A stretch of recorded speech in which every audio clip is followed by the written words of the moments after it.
কি নন্দিনী, তুমি এখানে দাঁড়িয়ে আছো? ঘরে ঢোকনি কেন? কারণ আপনার সাথে আমার কিছু কথা আছে যেটা সবার সামনে বলা যাবে না। আমি তো শুনেছিলাম আপনি ইউপিএসসি প্রিপারেশন নিচ্ছেন, তারপরে শুনলাম আপনার নাকি গার্লফ্রেন্ড আছে। তো দুটো একসাথে কিভাবে ব্যালেন্স হবে? তো শুধু টিচারদেরই স্টুডেন্টকে বলার অধিকার নেই, স্টুডেন্টদেরও টিচারকে বলার অধিকার আছে। ভালো করে ইউপিএসসিটা ক্লিয়ার করুন, তারপর গার্লফ্রেন্ড করবেন।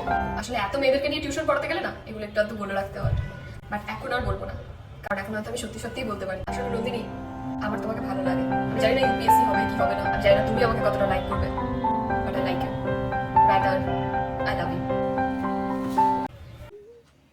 সবাই পড়ায় মন দাও, আর নন্দিনী তুমি আমায় মন দাও।